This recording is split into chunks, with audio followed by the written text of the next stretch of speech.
గన్స్లో బుల్లెట్ల న్యూస్లో ఫైర్లా ఇదే YK47 నేను మీ రాజ్.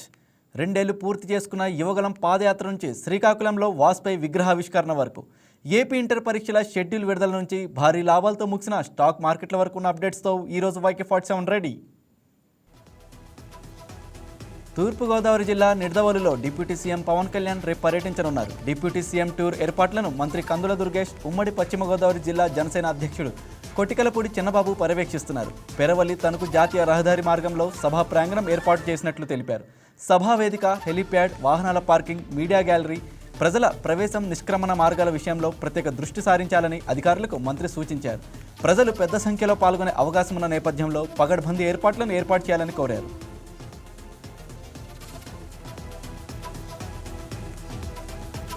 కృష్ణా జిల్లా న్యూజివీడిలో సెమీ క్రిస్మస్ వేడుకలు ఘనంగా నిర్వహించారు. ఈ వేడుకల్లో మంత్రి కొలుసు పార్థసారథి పాల్గొన్నారు. పాపుల రక్షణ కోసం ప్రభువైన యేసుక్రీస్తు భూలోకానికి వచ్చారని మంత్రి చెప్పారు.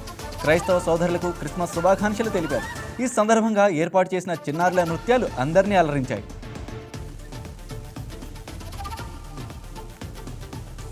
జనం బుద్ధి చెప్పినా వైసీపీ అధినేత జగన్మోహన్ రెడ్డికి బుద్ధి రాలేదని మంత్రి కొల్లు రవీంద్ర అన్నారు.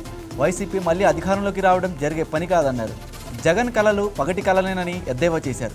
జగన్ ఇప్పటికైనా తీరు మార్చుకొని బాధ్యతగా వ్యవహరించాలని హితవు పలికారు. మచిలీపట్నం టీడీపీ ఆఫీసులో నిర్వహించిన ప్రజా దర్బార్లో పాల్గొన్న మంత్రి కొల్లు రవీంద్ర ప్రజల నుంచి వినతులు స్వీకరించారు. వాటిని పరిష్కరించాలని అధికారులను ఆదేశించారు.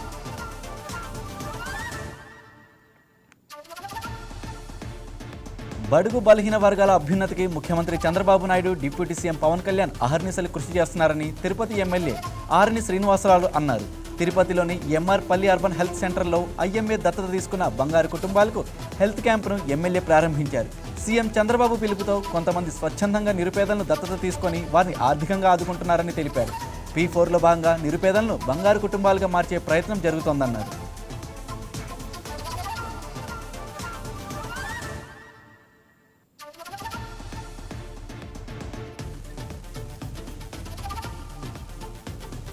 టీడీపీ జాతీయ ప్రధాన కార్యదర్శి నారా లోకేష్ నిర్వహించిన యువగలం పాదయాత్ర ఆంధ్రప్రదేశ్ రాజకీయాల్లో ఒక మైలురాయిగా నిలిచిందని ఎమ్మెల్యే చదలవాడ అరవింద్ బాబు అన్నారు. ఈ పాదయాత్ర యువత సమస్యలను ప్రస్తావించడం, ప్రజలతో సంబంధాలు పెంచుకోవడం, అప్పటి వైఎస్ఆర్సీపీ ప్రభుత్వ వైఫల్యాలను ఎత్తిచూపడం లక్ష్యంగా సాగిందన్నారు. ఈ పాదయాత్రకు 2 ఏళ్లు పూర్తయిన సందర్భంగా నరసరావుపేట నియోజకవర్గంలో భారీ జ్ఞాపకోత్సవ కార్యక్రమం నిర్వహించారు.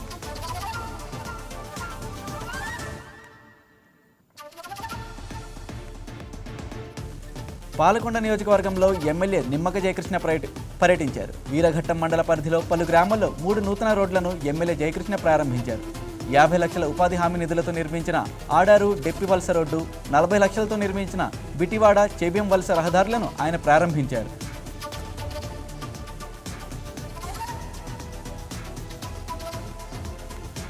అనకాపల్లిలో ఈ నెల 20న మాజీ ప్రధాని అటల్ బిహారీ వాజ్పేయి విగ్రహావిష్కరణకు సీఎం చంద్రబాబు హాజరవుతారని బీజేపీ నేతలు తెలిపారు. ప్రధానమంత్రి నరేంద్ర మోదీ నాయకత్వంలో ఎన్డీఏ ప్రభుత్వం కొనసాగిస్తున్న సమ్మిళిత అభివృద్ధిని ప్రజలకు వివరించేందుకు చేపట్టిన అటల్ మోదీ సుపరిపాలన యాత్రలో భాగంగా 9.5 అడుగుల వాజ్పేయి కాంస్య విగ్రహాన్ని ఆవిష్కరించనున్నారని తెలిపారు.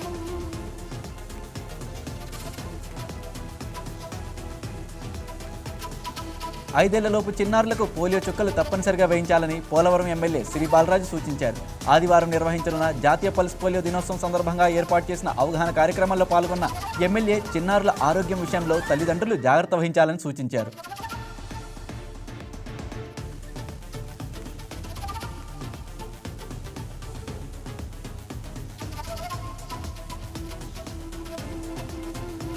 ఆదికవి నన్నయ్య వర్సిటీ వద్ద ఉద్రిక్తత చోటు చేసుకుంది. రాజానగరం ఎమ్మెల్యే బత్తుల బలరామకృష్ణ, ఆయన అనుచరులు ఆందోళనకు దిగారు.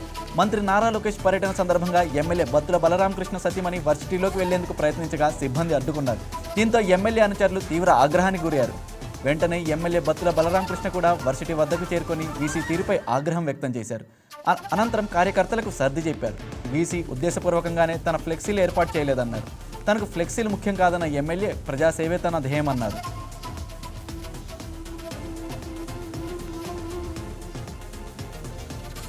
తిరుమల వెంకటేశ్వర స్వామివారిని పలువురు ప్రముఖులు దర్శించుకున్నారు. వీఐపీ బ్రేక్ విరామ సమయంలో supreme court justice Sandeep Mehta, TDP మాజీ EO Sambasivarao, Indian badminton player Srikanth Kidambi దంపతులు, తెలంగాణ ఎమ్మెల్యే మనోహర్ రెడ్డిలు శ్రీవారిని దర్శించుకొని మొక్కులు చెల్లించుకున్నారు. వీరికి ఆలయ అధికారులు ప్రత్యేక దర్శన ఏర్పాట్లను చేశారు. దర్శనానంతరం వేద పండితులు వేదాశీర్వచనం చేయగా ఆలయ అధికారులు స్వామివారి తీర్థ ప్రసాదాలను అందజేశారు. గన్నవరం నుంచి విశాఖ వెళ్లాల్సిన ఎయిర్ ఇండియా విమానంలో సాంకేతికత లోపం తలెత్తింది. రన్వేపై విమానం టేకాఫ్ అవుతున్న సమయంలో ఒక్కసారిగా నిలిచిపోయింది. ఇదే విమానంలో మాజీ ఉపరాష్ట్రపతి వెంకయ్యనాయుడు, మంత్రి అచ్చెన్నాయుడుతో పాటు పలువురు నేతలు విశాఖ వెళ్లాల్సి ఉంది. విమానంలో సాంకేతిక లోపం తలెత్తడంతో వెంకయ్యనాయుడు ప్రయాణం రద్దు చేసుకుని ఆత్కూరు స్వర్ణభారతి ట్రస్టుకు వెళ్లారు. గన్నవరం నుంచి విశాఖపట్నం చేరుకోవాల్సిన విమానంలో మొత్తం 175 మంది ప్రయాణికులు ఉన్నట్లు తెలుస్తోంది.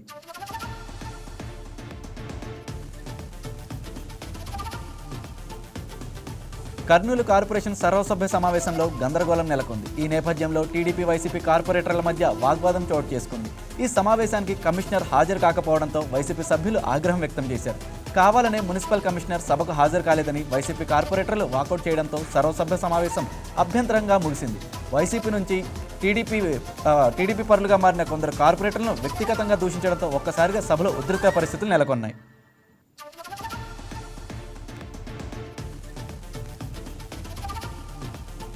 నంద్యాల జిల్లా డోన్ పట్టణంలో కోట్ల విజయభాస్కర్ రెడ్డి కూరగాయల మార్కెట్లో రైతులు ఆందోళన చేపట్టారు.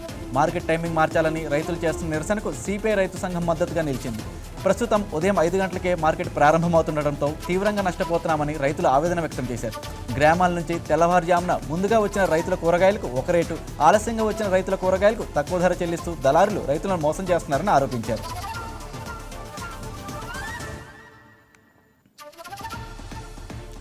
ఏషియన్ గేమ్స్లో ఏలూరు జిల్లావాసి సత్తా చాటాడు. దుబాయ్ వేదికగా ఈ నెల 7 నుంచి 14 వరకు జరిగిన ఏషియన్ యూత్ పారా గేమ్స్ 2025లో జంగారెడ్డి గూడెంకు చెందిన బుడిగిన రవి కార్తిక్ అదరగొట్టాడు. ఏకంగా 6 పథకాలు సాధించాడు. స్విమ్మింగ్లో 3 గోల్డ్ మెడల్స్, 3 సిల్వర్ మెడల్స్ అందుకున్నాడు.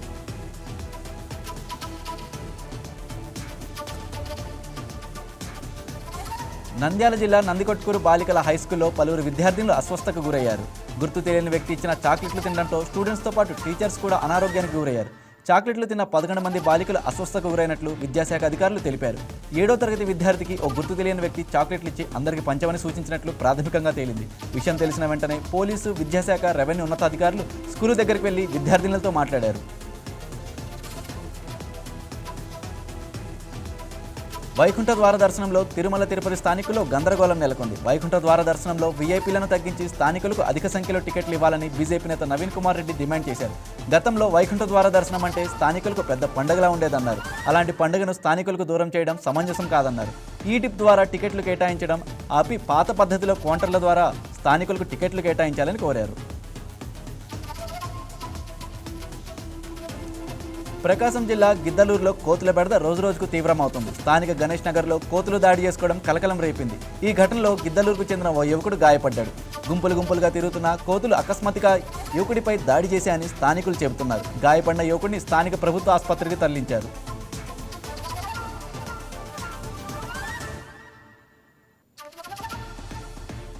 శ్రీకాకుళం జిల్లాలోని సోంబేట్లో గ్రావెల్ అక్రమ తవ్వకాలు జోరుగా సాగుతున్నాయి. మాకన్నపురం పంచాయతీ ఉప్పిరిపేటలో గ్రావెల్ అక్రమ తవ్వకాలు రాత్రి పగలను తేడా లేకుండా యథేచ్ఛగా కొనసాగుతున్నాయి. ఎటువంటి అనుమతులు లేకుండా కొందరు వ్యాపారులు గ్రావెల్స్ తవ్వి తరలించేస్తున్నా అధికారులు పట్టించుకోవడం లేదని స్థానికులు ఆరోపిస్తున్నారు. లారీల రాకపోకలతో రహదారులు పూర్తిగా దెబ్బతింటున్నాయని ఆవేదన వ్యక్తం చేస్తున్నారు. ఎన్నిసార్లు ఫిర్యాదు చేస్తున్నా రెవెన్యూ, గనుల శాఖ అధికారులు పట్టించుకోకపోవడంపై అనుమానాలు వ్యక్తం చేస్తున్నారు. ఇప్పటికైనా ప్రభుత్వ పెద్దలు స్పందించి అక్రమార్కులపై చర్యలు తీసుకోవాలని స్థానికులు కోరుతున్నారు.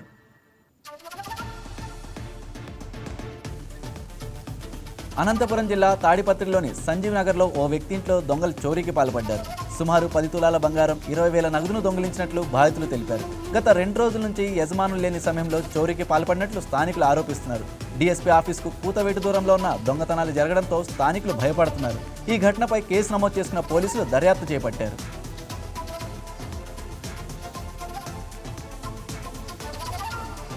పార్వతీపురం మన్యం జిల్లా పాలకొండ నియోజకవర్గంలో చైన్ స్నాచర్లు రెచ్చిపోయారు. సత్యసాయిబాబా ఆలయం నుంచి వెళ్తున్న ఓ మహిళ మెడలో నుంచి 3 తులాల బంగారు గొలుసును స్నాచర్లు లాక్కెళ్లారు. బాధితురాలు పోలీసులకు ఫిర్యాదు చేయడంతో కేసు నమోదు చేసుకుని దర్యాప్తు చేపట్టారు. విజయవాడలో 3 రోజుల పాటు ఆంధ్రప్రదేశ్ సోలార్ ఎనర్జీ అసోసియేషన్ ఆధ్వర్యంలో RENXT పేరుతో సోలార్ ఎక్స్పో జరుగుతోంది. దేశంలోని ప్రముఖ సోలార్ కంపెనీలు వారి ఉత్పత్తులను ఈ ఎక్స్పోలో ప్రదర్శిస్తున్నాయి. సోలార్ ఎనర్జీ గురించి సమాజంలో మరింత అవగాహన పెంచేందుకు ఈ ఎక్స్పోను ప్రభుత్వం ఏర్పాటు చేసింది. ఈ కార్యక్రమంలో విజయవాడ ఈస్ట్ ఎమ్మెల్యే గద్దె రామ్మోహన్ రావు పాల్గొన్నారు. సీఎం చంద్రబాబు రాష్ట్రంలో మొదటిగా విద్యుత్ సంస్కరణలను తీసుకొచ్చారని, అందువల్లే ఇప్పుడు పవర్ కట్స్ లేకుండా నాణ్యమైన విద్యుత్ అన్ని ప్రాంతాలకు అందుతుందని ఎమ్మెల్యే గద్దె రామ్మోహన్ రావు అన్నారు. ఇప్పుడు సోలార్ పవర్ని బలోపేతం చేసేందుకు అనేక ప్రయత్నాలు చేస్తున్నారని తెలిపారు.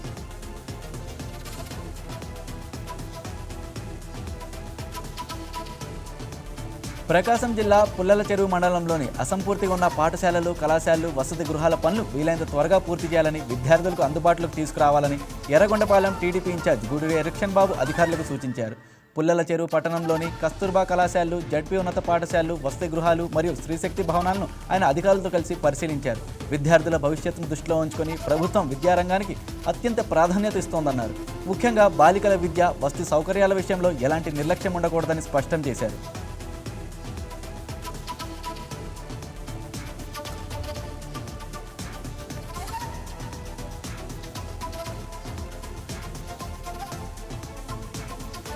మోదీ ప్రభుత్వంపై మాజీ మంత్రి వడ్డే శోభనాధీశ్వరరావు మండిపడ్డారు. మహాత్మాగాంధీ జాతీయ ఉపాధి హామీ పథకం పేరును తొలగించి వికసిత్ భారత్ రోజ్గార్ అజీవికా మిషన్ గ్రామీణ్ పేరిట బిల్లును పార్లమెంట్లో ప్రవేశపెట్టడాన్ని తాము వ్యతిరేకిస్తున్నామన్నారు. ఈ బిల్లు గతంలో ఉన్న మహాత్మాగాంధీ జాతీయ గ్రామీణ ఉపాధి హామీ పథకం మౌలిక లక్షణాన్ని తారుమారు చేసే విధంగా ఉందని ఆందోళన వ్యక్తం చేశారు. గతంలో ఉన్న పథకం ద్వారా 100 రోజులకు తగ్గకుండా అవసరాన్ని బట్టి పని రోజులను పెంచేవారని, ఇప్పుడు నూతన బిల్లులో మాత్రం అలా కాకుండా కేంద్ర ప్రభుత్వం ఇచ్చిన నిధుల మేరకే పని దినాలను నిర్ణయించడం సరైనది కాదని అభిప్రాయం వ్యక్తం చేశారు.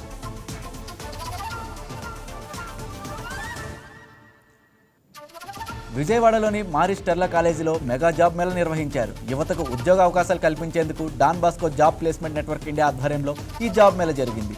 డిగ్రీ, పీజీ పూర్తి చేసిన అభ్యర్థులు ఈ జాబ్ మేళకు హాజరయ్యారు. IT, banking, finance, medical, aviation, agriculture, manufacturing, sales, retail వంటి విభాగాల నుంచి పలు కంపెనీలు ఈ జాబ్ మేళలో పాల్గొన్నాయి.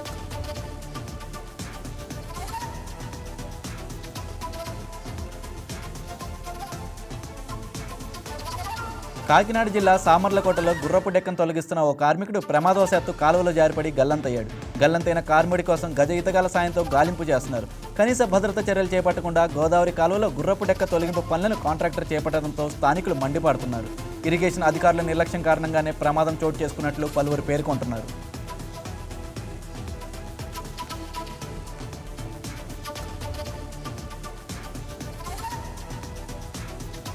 కేఎల్ యూనివర్సిటీలో యువ 2025 పేరిట యువజన కార్యక్రమాన్ని నిర్వహించారు. ఆంధ్రప్రదేశ్ యువజన సేవల శాఖ ఆధ్వర్యంలో 3 రోజుల పాటు ఈ కార్యక్రమం జరిగింది. రాష్ట్రంలోని వివిధ జిల్లాల నుంచి వచ్చిన యువత ఈ కార్యక్రమంలో పాల్గొని తమ ప్రతిభను ప్రదర్శించారు. సాంస్కృతిక కార్యక్రమాలు, నృత్యాలు, సంగీతం, ప్రసంగ పోటీలు, చిత్రలేఖనం, ఫోటోగ్రఫీ వంటి పోటీలను నిర్వహించారు. యువతలోని నైపుణ్యాన్ని వెలికితీసేలా ఈ కార్యక్రమం ఉపయోగపడిందని నిర్వాహకులు తెలిపారు.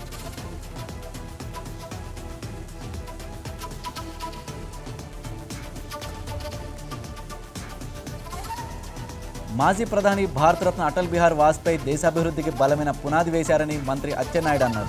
వాజ్పేయి తీసుకొచ్చిన సంస్కరణలు, విధానాల వల్లే నేటి అభివృద్ధికి దిశానిర్దేశం చేశాయని పేర్కొన్నారు. అటల్ సందేశ్ మోదీ సుపరిపాలన కార్యక్రమంలో భాగంగా శ్రీకాకుళం జిల్లా కేంద్రంలో నిర్వహించిన కార్యక్రమంలో మంత్రి పాల్గొన్నారు. సూర్యమహల్ కూడలిలో ఏర్పాటు చేసిన అటల్ బిహారీ వాజ్పేయి విగ్రహాన్ని ఆవిష్కరించి కాంస్య విగ్రహానికి నివాళులు అర్పించారు. ఈ కార్యక్రమంలో మంత్రి సత్యకుమార్, బీజేపీ అధ్యక్షుడు మాధవ్ పాల్గొన్నారు.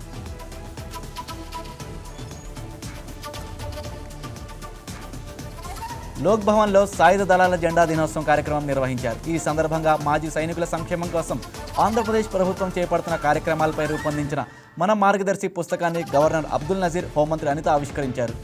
భారత్ సాయుధ దళాల ప్రపంచంలోనే అత్యంత క్రమశిక్షణ గల ధైర్య సాహసాలతో కూడిన దళాలని హోంమంత్రి అనిత అన్నారు.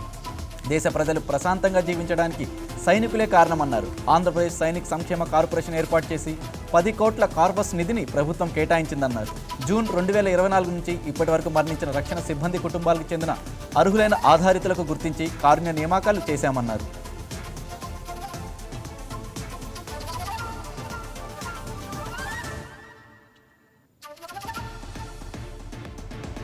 ఏపీ పునర్విభజన చట్టంలోని హామీలు అమలు చేయాలని కేంద్ర ప్రభుత్వాన్ని ప్రత్యేక హోదా సాధన సమితి నాయకులు డిమాండ్ చేశారు. కడప ఉక్కు కర్మాగారం, రామాయపట్నం మేజర్ పోర్టు వంటి హామీలు అమలు చేయకపోవడాన్ని తప్పుపట్టారు. ఉమ్మడి ఆస్తుల్లో రాష్ట్రానికి రావాల్సిన లక్షల కోట్ల వాటాను విస్మరించారని దుయ్యబట్టారు. రాష్ట్రాన్ని కార్పొరేట్, అదాని వంటి వర్గాలకు అప్పగిస్తున్నారని ఆరోపించారు. గ్యాస్, విద్యుత్ వంటి సహజ వనరులు కార్పొరేటర్లకు ఇవ్వడం వెనుక ఉద్దేశమేంటని ప్రశ్నించారు. పోలవరం ప్రాజెక్టుకు ఇంకా పూర్తి కాకపోవడంపై ఆగ్రహం వ్యక్తం చేశారు. రాజకీయ పార్టీలు ఈ విషయంపై పోరాటం చేయకపోతే కొత్త ఏడాదిలో తామే ఉద్యమాలు ప్రారంభిస్తామన్నారు.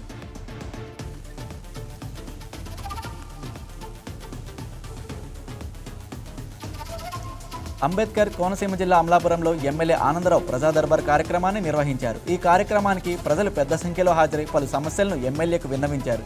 వృద్ధాప్య పింఛన్లు, ఇళ్ల స్థలాలు, రోడ్లు, విద్యుత్ లైన్లు, డ్రైనేజ్ వంటి అంశాలపై ప్రజలు తమ వినతులను ఎమ్మెల్యేకు సమర్పించారు.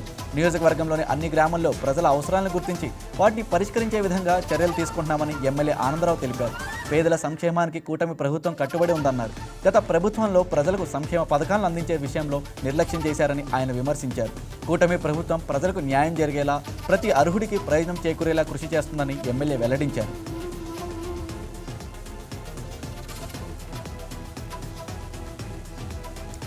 అంబేద్కర్ కోనసీమ జిల్లా ముమ్మిడివరం నియోజకవర్గంలో తన చిరకాల స్నేహితుడు, తన రాజకీయ అభివృద్ధికి తోడ్పడిన దివంగత మాజీ ముఖ్యమంత్రి వైఎస్ రాజశేఖర రెడ్డి జ్ఞాపకార్థం పుదుచ్చేరి ప్రభుత్వ ఢిల్లీ ప్రత్యేక ప్రతినిధి మల్లాడి కృష్ణారావు స్మృతి మందిరాన్ని నిర్మించారు. ఈ నెల 21వ తేదీన ఆదివారం ఈ మందిరాన్ని ప్రారంభించనున్నట్లు ఆయన తెలిపారు. యానం ప్రజలకు త్రాగు, సాగునీటి అవసరాల కోసం తాను అడిగిన వెంటనే ఆంధ్రప్రదేశ్ ప్రభుత్వం ద్వారా భూమిని కేటాయించిన ఆయన మంచితనాన్ని యానం ప్రజలందరూ గుర్తించాలని కోరారు. కేవలం రాజశేఖర రెడ్డి జయంతి రోజునో లేక వర్ధంతి రోజునో కాకుండా సంవత్సరమంతా ఆయన గుర్తు చేసుకునేలా ఈ స్మృతి మందిరంలో కార్యక్రమాలు జరుగుతాయని కృష్ణారావు తెలిపారు. ఈ మందిరంలో యానం నుంచే కాకుండా తమ పొరుగు నియోజకవర్గాల్లోని మహిళలకు కుట్టు మిషన్ ట్రైనింగ్ ఇస్తున్నామని, అలాగే ప్రజలకు ఉపయోగపడే అనేక కార్యక్రమాలను చేపట్టనున్నామని మల్లాడి కృష్ణారావు తెలిపారు.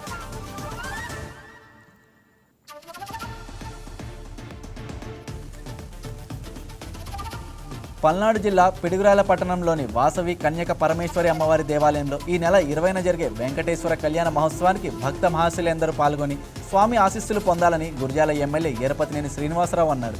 16 నెలల్లో ఎన్డీఏ ప్రభుత్వం హయాంలో గురిజాల నియోజకవర్గంలో ఏ చిన్న అవాంఛనీయ సంఘటనలు జరగలేదని తెలిపారు. ఫ్యాషనిజం వైపు నుంచి ఆధ్యాత్మిక వైపు తీసుకెళ్లాలనే ఉద్దేశంతో గతంలో అయ్యప్ప స్వామి పడి పూజలు నిర్వహించామన్నారు. వెంకటేశ్వర స్వామి ఆశీస్సులు పల్నాడు ప్రాంతానికి, గురిజాల నియోజకవర్గానికి ఉండాలని ఆయన కోరారు.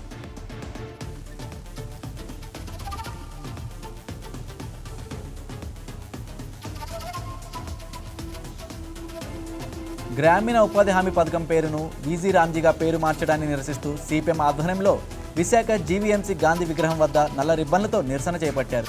పేరు మార్చి ఉపాధి హామీ పథకానికి బీజేపీ తూట్లు పొడిచిందని సిపిఎం రాష్ట్ర కార్యదర్శి వి శ్రీనివాసరావు, సిఐటియు రాష్ట్ర ప్రధాన కార్యదర్శి సిహెచ్ నరసింహరావులు అన్నారు. రామ్జీ పేరుతో పట్టణ ఉపాధి హామీ పథకాన్ని ఎందుకు పెట్టలేకపోతున్నారని కేంద్ర బీజేపీ ప్రభుత్వాన్ని నిలదీశారు. 2005లో యూపీఏ ప్రభుత్వ హయాంలో వామపక్ష ఎంపీల యొక్క మద్దతు ఇచ్చిన నేపథ్యంలో గ్రామీణ ఉపాధి హామీ పథకం పెట్టి గ్రామీణ పేదలకు 10 దినాలు గ్యారంటీ కల్పించిందన్నారు. గత 18 ఏళ్లుగా ఈ చట్టం అమల్లో ఉన్నప్పటికీ కేంద్రంలో బీజేపీ ప్రభుత్వం వచ్చిన తర్వాత ఉపాధి హామీకి నిధులు కేటాయింపు తగ్గించడంతో పాటు పని దినాలను గ్యారంటీ లేకుండా చేసిందన్నారు.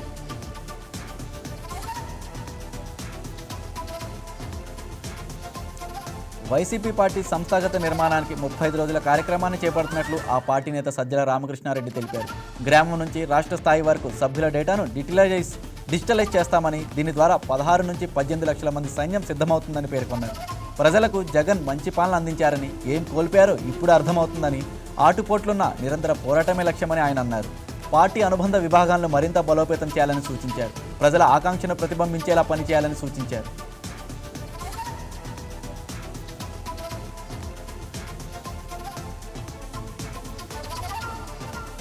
ఈ నెల 29న ఏపీ సచివాలయ ఉద్యోగ సంఘం ఎన్నికలు నిర్వహించనున్నారు. ఇప్పటికే నామినేషన్ల ప్రక్రియ పూర్తయింది. ఈ నేపథ్యంలో ఉద్యోగ సంక్షేమం, హక్కుల కొరకు కృషి చేస్తానని అధ్యక్ష పదవికి పోటీ పడుతున్న అభ్యర్థి రామకృష్ణ స్పష్టం చేశారు. సచివాలయ ఉద్యోగుల ప్రమోషన్లలో అందరికీ న్యాయం జరిగేలా సంఘం పనిచేస్తుందని హామీ ఇచ్చారు. ఉద్యోగుల హక్కులు కాపాడడం కోసం ముందుకు వస్తున్నామని, ఉద్యోగులందరూ సహకరించాలని కోరారు.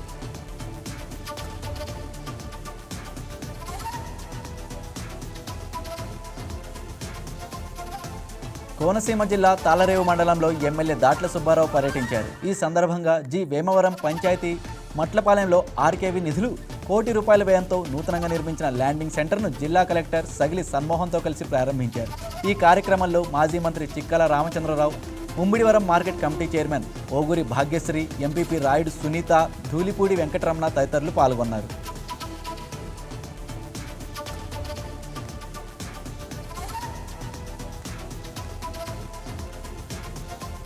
పశ్చిమ గోదావరి జిల్లా నర్సాపురం నియోజకవర్గంలో ప్రజల సమస్యలకు తక్షణ పరిష్కారం అందించాలనే లక్ష్యంతో జనవాణి ప్రజా సమస్యల పరిష్కార వేదిక కార్యక్రమాన్ని ఏర్పాటు చేశారు. ఈ కార్యక్రమంలో నియోజకవర్గ ప్రజలు మరియు పార్టీ కార్యకర్తలు తమ సమస్యలు, వినతులు, ఫిర్యాదులు, అభ్యర్థనలను ఎమ్మెల్యే బొమ్మిడి నాయకర్ నేరుగా స్వీకరించారు. వచ్చిన ప్రతి సమస్యను సవివరంగా పరిశీలించి సంబంధిత అధికారులతో సమన్వయం చేస్తూ తగిన పరిష్కారానికి తగిన చర్యలు తీసుకుంటామని ఎమ్మెల్యే తెలిపారు.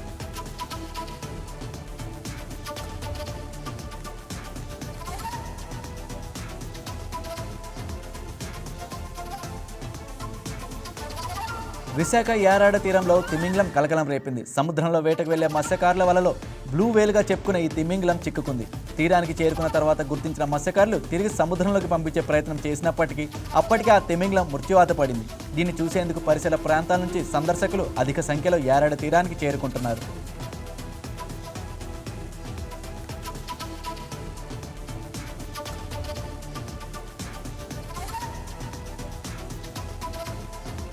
తిరుపతి జిల్లా చంద్రగిరి మండలం శేషాచల అడవుల్లో చిరుతపులి సంచారం కలకలం రేపింది. నారావారిపల్లి గ్రామం సమీపంలో చిరుత సంచరించడంతో స్థానిక ప్రజలు భయాందోళనకు గురయ్యారు. నెమళ్ల కోసం చిరుత తరచూ వస్తోందని స్థానికులు తెలిపారు. సమాచారం అందుకున్న అటవీశాఖ అధికారులు చిరుత గ్రామం వైపు రాకుండా శబ్దాలు చేస్తూ బాణాసంచ కాలుస్తున్నారు.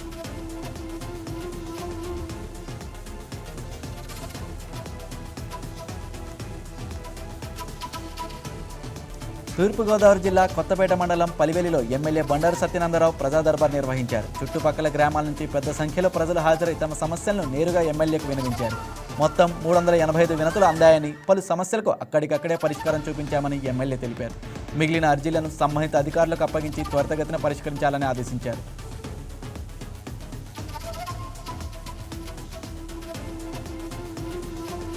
బెట్టింగ్ యాప్లకు ప్రమోషన్ కేసులో కీలక పరిణామం చోటు చేసుకుంది. పలువురు ప్రముఖులు ఆస్తులను ఈడీ అధికారులు అటాచ్ చేశారు. వీరిలో క్రికెటర్లు యువరాజ్ సింగ్, రాబిన్ ఉతప్ప, నటులు సోను సూద్, నేహా శర్మ, టీఎంసీ మాజీ ఎంపీ మిమి చక్రవర్తి, బెంగాలీ నటుడు అంకుష్ హజ్రా ఉన్నారు. ఈ పరిణామంతో సినీ ప్రముఖులు, మాజీ క్రికెటర్లకు షాక్ తగిలినట్లయింది. రాబోయే రోజుల్లో విచారణ వేగవంతం చేసి కఠిన చర్యలు తీసుకుంటామని ఈడీ అధికారులు వెల్లడించారు.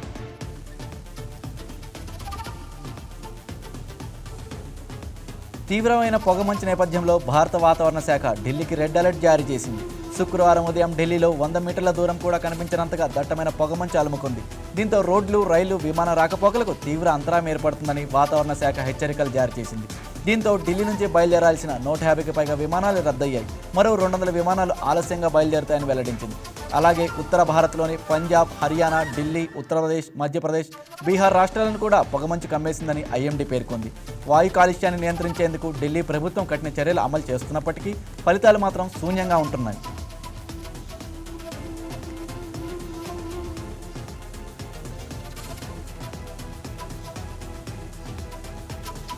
గ్రీన్ కార్డ్ లాటరీ ప్రోగ్రాంను నిలిపివేస్తూ అమెరికా అధ్యక్షుడు డొనాల్డ్ ట్రంప్ నిర్ణయం తీసుకున్నారు. ఇటీవల అగ్రరాజ్యంలో బ్రౌన్ యూనివర్సిటీలో కాల్పుల ఘటన చోటు చూసుకున్న సంగతి తెలిసిందే. ఆ కాల్పుల్లో 2 మృతి చెందగా పలువురు గాయపడ్డారు. పోర్చుగీస్ జాతీయుడైన నిందితుడు అమెరికాలోకి ప్రవేశించడానికి ఈ లాటరీ విధానం కారణమైందని ట్రంప్ యంత్రాంగం భావిస్తోంది. ఈ మేరకు homeland security secretary Kristin Noem X వేదికగా పోస్టు పెట్టారు. ఈ ప్రోగ్రాంను నిలిపివేయాలని యుఎస్ సిటిజన్షిప్ అండ్ ఇమిగ్రేషన్ సర్వీసెస్ను ఆదేశించారు. ఇలాంటి దారుణమైన వ్యక్తులను మన దేశంలోకి ఎన్నటికీ అనుమతించకూడదని ట్వీట్ చేశారు.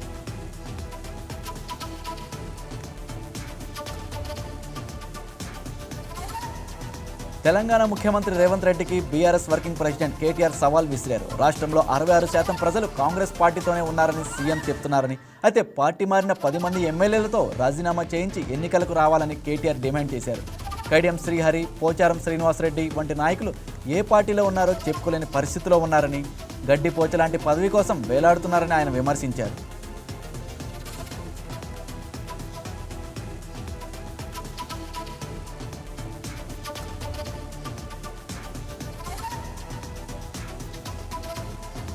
రాష్ట్రంలో ఇంటర్ పరీక్షల తేదీలు ఖరారయ్యాయి. 2026 ఫిబ్రవరి 23 నుంచి మార్చి 24 వరకు పరీక్షలు నిర్వహిస్తున్నట్లు విద్యాశాఖ ప్రకటించింది.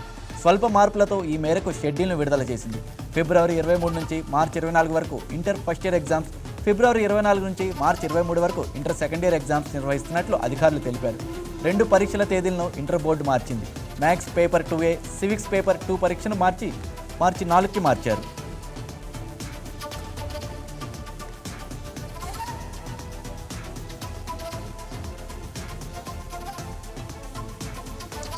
దేశీయ స్టాక్ మార్కెట్లు శుక్రవారం భారీ లాభాలతో ముగిశాయి. హెవీ వెయిట్ షేర్లలో స్థిరమైన కొనుగోలు జరగడం, రూపాయి విలువ పుంజుకోవడం లాంటి అంశాలు సూచీల పెరుగుదలకు దోహదపడ్డాయి. ఇన్వెస్టర్ల సెంటిమెంట్ సానుకూలంగా ఉండడంతో రోజంతా మార్కెట్లలో జోరు కనిపించింది. ట్రేడింగ్ ముగిసే సమయానికి బీఎస్సీ సెన్సెక్స్ 447.55 పాయింట్లు లాభపడి 84,929 వద్ద స్థిరపడింది. మరోవైపు నేషనల్ స్టాక్ ఎక్స్చేంజ్ సూచి నిఫ్టీ 151 పాయింట్లు పెరిగి 25,966 వద్ద ముగిసింది.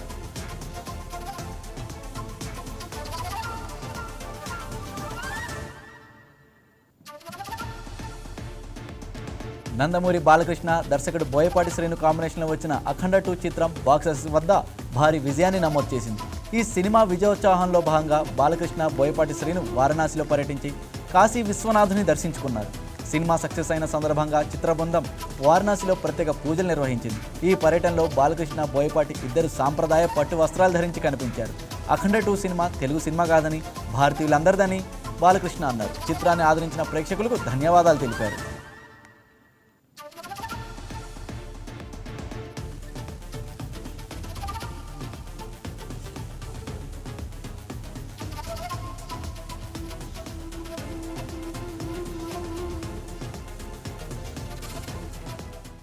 That's all for now. Keep watching YK news. ఇది తెలుగు వారి గుండె చప్పుడు.